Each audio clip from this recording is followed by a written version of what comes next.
Good morning student. मैं अनीता श्रीवास्तव भागवत विद्यापीठ की हिंदी की शिक्षिका हूँ। आज मैं आप लोगों को क्लास 3rd को उनकी पाठ्य पुस्तक की 12वीं पाठ पढ़ाऊँगी, जिसमें विराम चिन्ह के बारे में बताया गया है।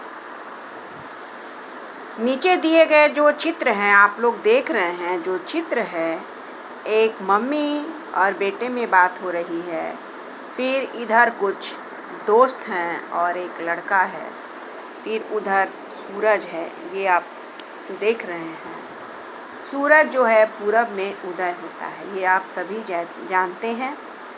रवि, भानु, हरि और आर्यन पार्क में घूम रहे हैं। माँ, आप कहाँ जा रही हैं? वाह, कितना सुंदर फूल है। ये जैसे हम बोल रहे हैं तो आप लोगों को कुछ लग रहा है कि हाँ, हम यहाँ क्या कर रहे हैं, ये आप लोग थोड़ा फील कर रहे होंगे। वाक्य के ऊपर के वाक्यों में 4 प्रकार के चिन्हों का प्रयोग किया गया है, यही हम आप लोगों को बोल रहे थे। सबसे पहले में क्या है, जैसे सूरज पूर्व में उदय होता है तो इसका जैसे ये चिन्ह विराम चिन्ह है। विराम का अर्थ होता है रुकना, तो वो वाक्य ख़त्म हुआ और हम वहाँ पर रुक गए। उसके बाद है ये सभी चिन्ह विराम चिन्ह हैं। विराम का अर्थ होता है रुकना। हम बोलते समय कुछ रुकते हैं व उसी बात को लिखते समय कुछ चिन्हों का प्रयोग करते हैं, जिससे कि सुनने वाला या पढ़ने वाला हमारी बात अच्छी तरह समझ सके। रुकने का संकेत करने वाले इन चिन्हों को विराम चिन्ह कहा जाता है।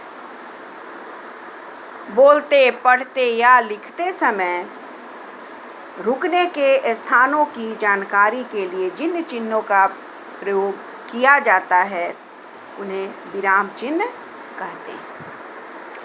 आइए कुछ विराम चिन्हों के विषय में जानें। पहला है पूर्ण विराम चिन्ह। सामान्य वाक्य के पूरा होने पर उनके अंत में पूर्ण विराम का प्रयोग किया जाता है। पूर्ण विराम का अर्थ है पूरा विराम। जैसे उदाहरण में देखिए, यहाँ हम आप लोग को दिखाते हैं, जैसे में पूर्ण विराम दिखाया गया है। सुबह से ही वर्षा हो रही है। ये क्या है, यहाँ लास्ट में क्या लगा है, पूर्ण विराम का चिन्ह लगा है। उसके बाद है गायक ने एक मधुर गीत गाया। उसके बाद भी यहाँ पूर्ण विराम लगा है। उसके बाद आता है दूसरा अल्प विराम चिन्ह। अल्प विराम का प्रयोग निम्नलिखित स्थानों पर किया जाता है। एक ही प्रकार के कई शब्दों का प्रयोग करने पर, जैसे हमने बाजार से पुस्तकें, पेंसिलें, कॉपियाँ और कुछ अन्य सामान खरीदा। आपने देखा कि पुस्तकों के बाद भी कॉमा है, पेंसिलें के बाद भी कॉमा है। इसी को हम कहते हैं अल्प विराम। उसके बाद आता है प्रश्न सूचक चिन्ह।